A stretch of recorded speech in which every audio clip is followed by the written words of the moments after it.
Under Georgia law, police can seize your property without ever having to prove you did anything wrong in a court of law. But they do have to provide a public record of what they take. And Channel 2 Investigates found the local police department has not been doing that. How many cases of asset forfeiture have we had? I think it was a little over 400. So do we have a number of how many of those 400 people were found not guilty? No, we don't keep track. I asked because it did come out in the news that at least one instance, a judge had ordered items to be returned.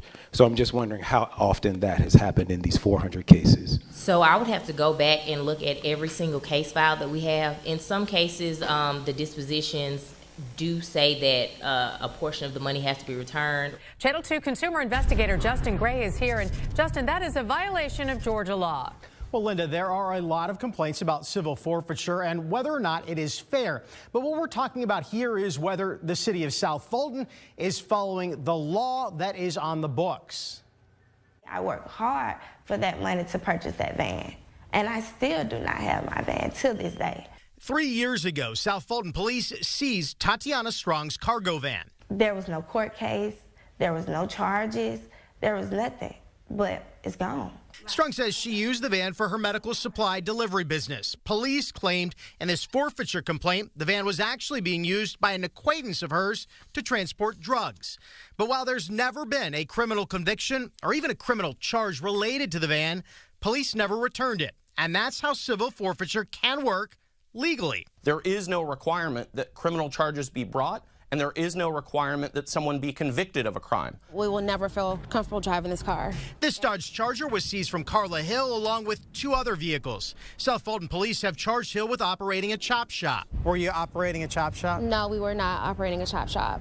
Hill filed numerous complaints with South Fulton and Fulton County about the seizures, and a judge ordered South Fulton police to return the car. But the 2 other cars appear gone for good, even before the case has ever gone to trial, and with no court records authorizing the seizures. The cars are absolutely gone.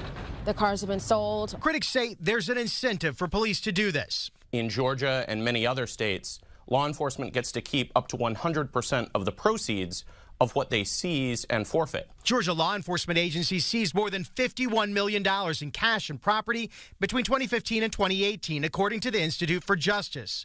One of the legal protections Georgia law requires is that police departments report what they've seized each year to the state, who publishes it online for all of us to see. But Channel 2 Action News found that South Fulton Police never did that. In fact, when we filed a Georgia open records law request for the missing data, South Fulton denied it. Dan Albin is with Institute for Justice, a group that sued and won a decade ago against other Georgia police departments for violating this same transparency law. That's the bare minimum that you can expect, is to ask law enforcement to tell the citizens and the legislature what it is that it's doing. I actually want to thank you all for bringing that to our attention. South Fulton Police Chief Keith Meadows tells me he did not realize South Fulton was breaking Georgia law until we told him. Do you think asset forfeiture is an area that's ripe for potential abuse?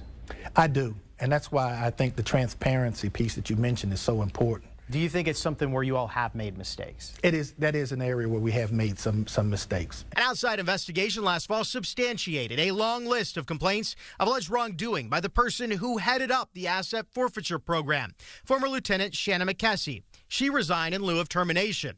Meadows tells me he hired McKessie specifically for her previous experience with civil forfeiture at the Atlanta Police Department. Do you regret putting that trust in her? I do. Now, the person that I've seen right now is not the person that I knew. That's why Meadows says he called in the GBI to investigate. Are you going back through these case by case to see if other people who had their assets seized, something might have gone wrong there? Well, that's what we're asking the GBI to do. What I want right now is in full transparency, I want there to be an independent view of each one of those files. That's every case, including Carla's and Tatiana's. And I lost out on a way to feed my family, to feed my husband, to feed my kids. And so this is that list of asset forfeiture totalers we've been trying so hard to get from South Fulton. The chief handed to me and told me they have now uploaded those stats as required by state law. It's about 400 grand in cash seized and more than 50 vehicles seized since 2018. And again, the GBI now independently investigating each one of those cases in South Fulton. Justin, what can one of us do if it happens to you? Unfortunately, not much. You either hire an attorney, go through the process, or reach out to a legal nonprofit like the one we talked to there in the story. At least you're bringing this awareness to all of us, Justin. Thank you.